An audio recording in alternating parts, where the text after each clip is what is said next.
وسبحان الله وما أنا من المشركين. السلام عليكم ورحمة الله وبركاته. إن الحمد لله نحمده ونستعينه ونستغفره ونعوذ بالله من شرور أنفسنا ومن سيئات أعمالنا. من يهده الله فلا مضل له ومن يضلل فلا هادي له. أشهد أن لا إله إلا الله وحده لا شريك له وأشهد أن محمدا عبده ورسوله. اللهم صل وسلم وزد وبارك وأنعم على رسوله ونبيه وعلى آله وأصحابه وسلم تسليما كثيرا. أما بعد. Kaum muslimin yang dimuliakan oleh Allah Subhanahu wa taala, mari kita senantiasa memuji Allah Subhanahu wa taala dan senantiasa pula kita bersyukur kepada Allah Jalla Jalaluh. Dan ketahuilah, di antara makna syukur yang sempurna sebagaimana dikatakan oleh para ulama kita, yakni mentauhidkan Allah Subhanahu wa taala. Ini yang dikatakan oleh para ulama kita ketika mereka menafsirkan la in syakartum la azidannakum. Apabila kalian bersyukur, maka akan kutambahkan nikmat itu. Ya. Syakar di sini maksudnya yakni mentauhidkan Allah Subhanahu wa taala dan menjauhi yang namanya kesyirikan. Jadi kalau ada orang yang mentauhidkan Allah, walaupun dia tidak umbar, Pak, saya orang bersyukur saya. Orang tahu, orang ini pasti bersyukur kepada Allah. Tapi kalau ada manusia yang sering memproklamirkan dirinya, saya ini alhamdulillah wa syukurillah, tapi berbuat syirik, maka pengakuannya ini tidak ada artinya, tidak ada nilainya. Pengakuan semata. Dan yang diinginkan adalah pengakuan selaras dengan amal perbuatan. Dan kita pun bersyukur jamaah kalau semalam kita tidak larut di dalam perayaan-perayaan orang-orang kafir. Siapa yang punya perayaan tadi malam itu? Kita ya? Bukan kita. Sekarang bulan berapa? Jumadil awal ya. Ini sudah hampir, sudah lewat pertengahan bulan. Lihat bulan saja. Lihat bulan ya. Kalau sudah hilang sempurnanya berarti sudah hampir berakhir bulan. Lihat saja bulan. Jangan taunya cuma lihat kalender. Ya. Saya masih ingat dulu di pondok kita diajarkan bagaimana menentukan waktu sholat dengan gejala-gejala alam. Jadi kita tidak terpaku dengan jadwal yang ada ya. Jadi kita diperlihatkan subuh itu bagaimana, zuhur bagaimana, asar, maghrib dan isya dan seterusnya. Ya, karena dalam sholat ada juga yang namanya waktu karohah. Waktu karohah itu Pak, waktu terlarang. Tidak boleh kita sholat di situ, haram. Ya, dan itulah yang mesti kita ketahui. Dan biasanya ada di waktu zuhur dan waktu maghrib. Itu waktu karohah. Ada juga di setelah subuh. Nah, waktu karaha. Jadi semoga keyakinan ini kita senantiasa pertahankan, Pak. Ya, tahun baru tak saja kita tidak rayakan, apalagi kalau tahun barunya orang-orang kafir. Nah, makanya kita perlu belajar terus, Pak. Dan kita akan lanjutkan pelajaran kita makna iman. Kita sudah jelaskan iman itu terbagi, Pak. Iman itu bertingkat. Yang sebelumnya kita jelaskan iman itu iqrar bil lisan wa tasdiq bil qalb wal amal bil arkan.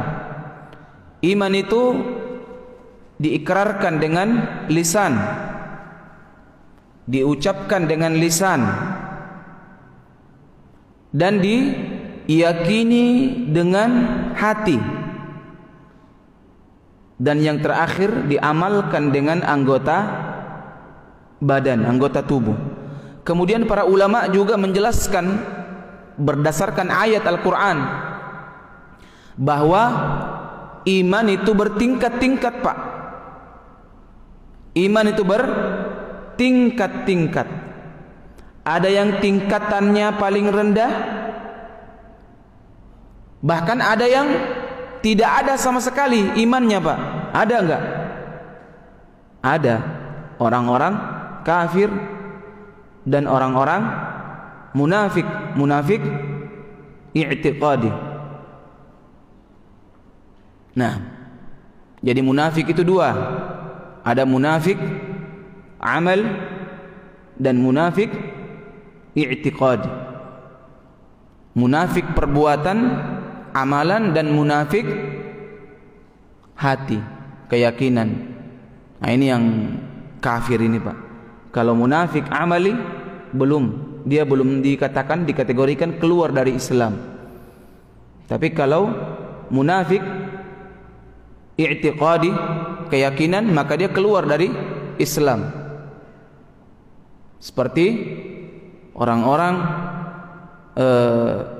Syiah itu munafik i'tiqadi, Rafidhah. Ya. Siapa lagi? Orang-orang liberal yang pakaiannya pakaian Islam namun hatinya benci terhadap Islam. Ya. Orang-orang sekuler, liberal, dan jin-jin yang lainnya. Nah, dan di antara kaum muslimin, kata Allah Subhanahu wa taala, ada juga yang memiliki iman yang rendah. Yang mana yang rendah itu, Pak? Yang suka berbuat zalim. Gemar berbuat zalim. Entah kezalimannya terhadap dirinya maupun kezaliman terhadap orang lain. Ya. Ketika dia diajak, ada kesempatan berbuat dosa, sudah tercebur dia, Pak. Susah untuk mengontrol dirinya, itu susah. Kenapa? Hawa nafsunya yang lebih dominan. Inilah yang dikatakan oleh Allah Subhanahu wa taala, faminhum zalimul li nafsih. Dan di antara kalian, kata Allah Jalla Jalalu, ada yang sering menzolimi dirinya. Ada juga yang pertengahan, muqtasid. Muqtasid itu orang yang condong kebaikan. Dia tahu ini kebenaran, tapi masih susah 100% ikuti kebenaran. Saya tahu jin tahun baru haram, tapi tetanggaku ini susah. Nah panggil maki pergi di rumahnya, sudah dikunci pintu, nak katok-katok lagi pintu, nak antarkan ke lagi makanan, nak kasih ke lagi makanan, senyum lagi, mengucapkan lagi Merry, apa kalau tahun baru? Happy apa? Happy New Year. New Year ya. Happy New Year Pak. Wah, susah. Sudah makin kasih makanan, masa tidak membalas Ki New Year juga? Happy Tuyul. Jadi ada Happy Tuyul, Happy Parakang, ada juga Pocong dan sebagainya. Nah, ini orang-orang muktasid. Dia paham. Semalam kajian haram bedeng mengucapkan apa kalau Natal itu Merry apa? Christmas. Tapi ini orang sering kalau Lebaran juga mengucapkan juga selamat Idul Fitri. Susah nah. Kan Allah yang tahu hatiku, Ustaz.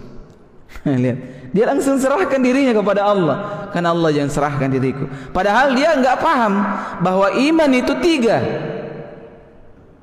Iman itu tiga, lisan, hati dan perbuatan. Ketiga-tiganya ini wakil iman. Ada orang mengucapkan, kita tidak hukumi hatinya, Pak. Kita tidak tahu hatinya ini orang jujur atau cuma taqiyah dia, berpura-pura. Yang penting kita lihat zahirnya. Ini orang mengucapkan selamat Natal dan Tahun Baru. Sudah dosa. Kau jangan kau hukumi langsung. Lihat dulu hatiku. Memangnya saya dukun? Kita ini Pak disuruh menghukumi zahir. Sama dengan Bapak Hakim. Ketika ada orang mencuri, Pak, hakim tidak tanya apa tujuanmu mencuri. Tidak. Yang dia tanyakan, betul tidak kau mencuri? Iya Pak, saya mencuri Pak. Sudah, jatuhi hukuman. Adapun niatnya itu cuma penambah saja. Entah ini sengaja atau tidak sengaja, atau memang direncanakan, tidak direncanakan, itu tambahan saja. Yang jelas kau melakukan. Dihukum tidak Pak? Dihukum dia. Paham? Antum tidak boleh berdalil di depan hakim. Tunggu dulu Pak polisi. Lihat dulu niatku. Ya kan?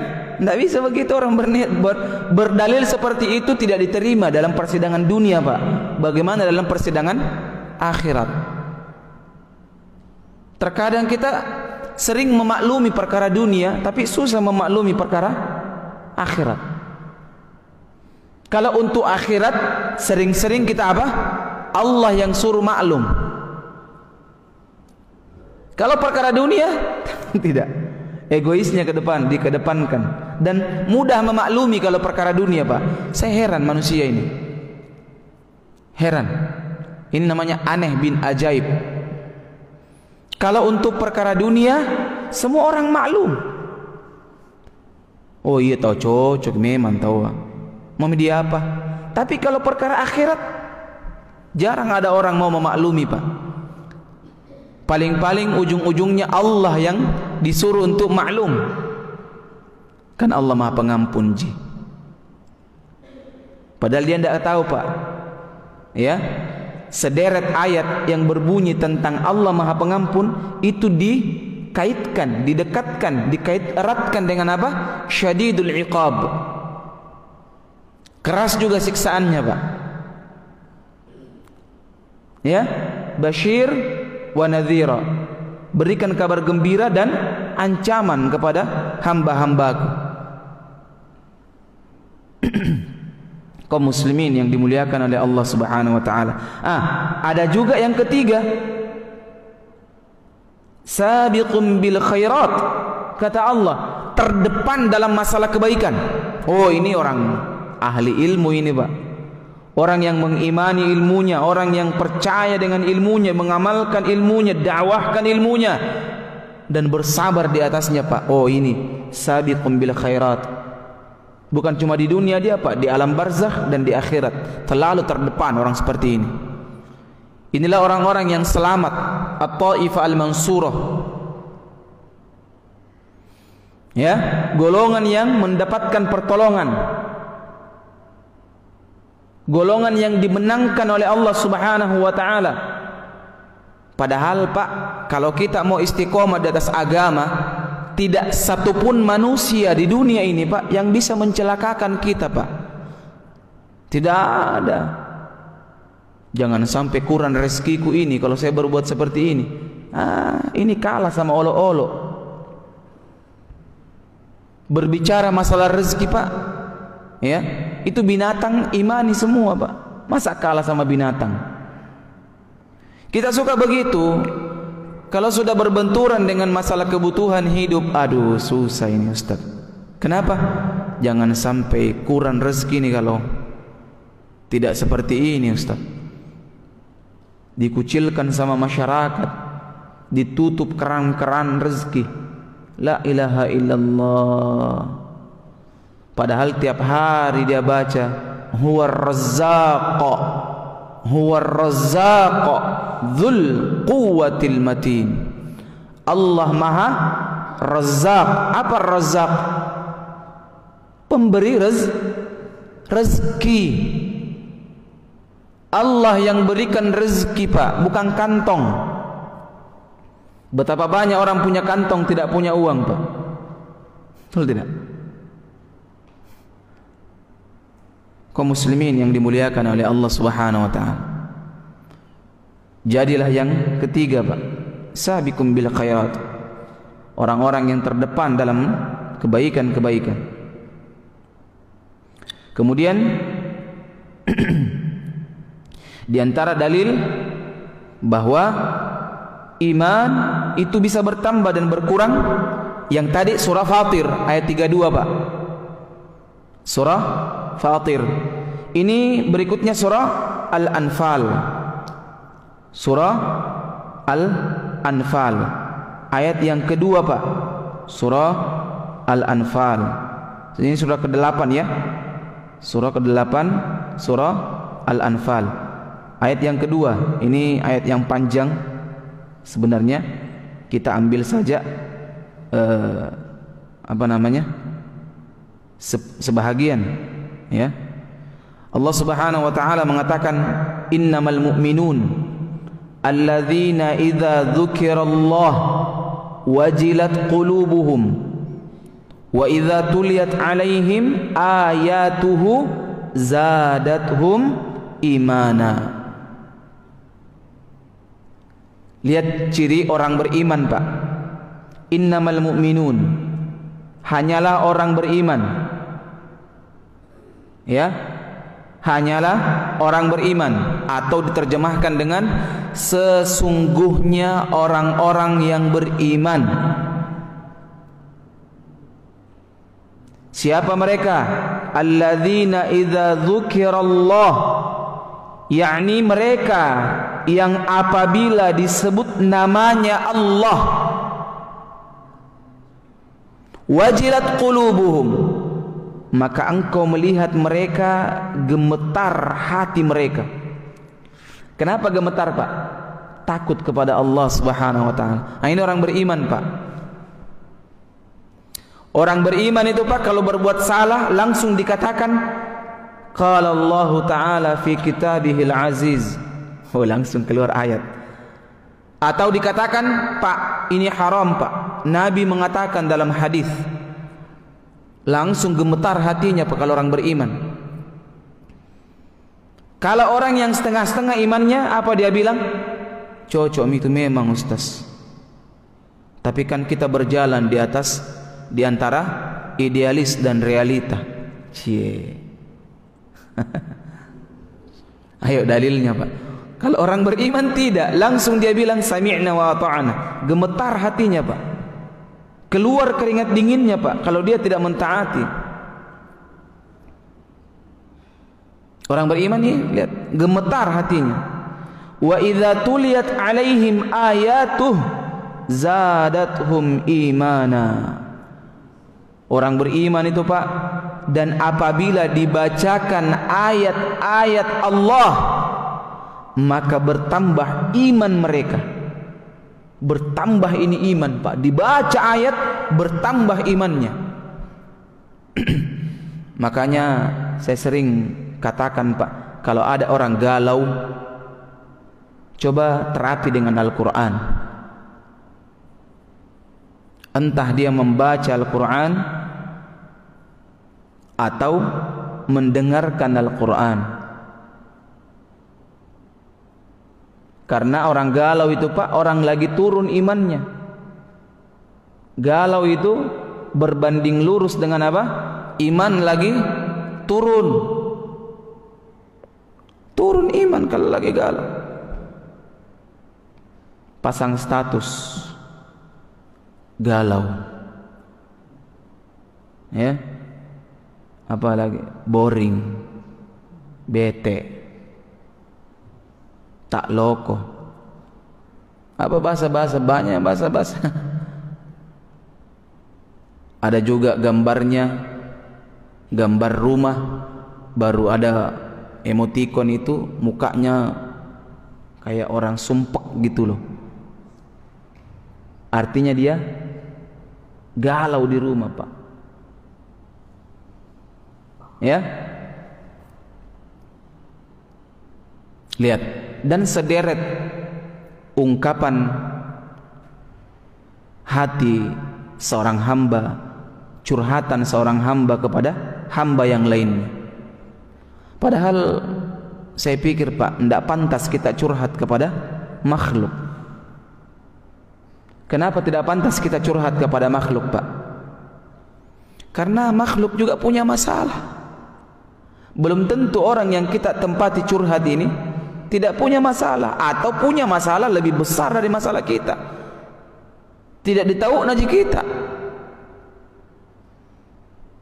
Ya, akhi, muka cerita ini, akhi, besar sekali masalahku ini. Dalam hatinya ini orang sama, singkam aja, ki. Apa masalahnya antum? Begini ceritanya. Jangan udah panjang-panjang. Sama aja, ki. Saya juga ini lagi stres. Lihat, lagi stres. Sama stres. Terus bagaimana obat stres, Pak? Obat galau. Allah katakan, wa idza tuliyat alaihim ayatuhu zadatuhum imana. Dibacakan Al-Quran, bertambah imannya. Coba dengar Al-Quran, Pak, terapi, dengarkan Al-Quran, antum baca artinya, resapi maknanya. Apalagi kalau ayat-ayat yang antum sudah hafal, enak itu, ulang-ulang. Antum sudah tahu maknanya, baca.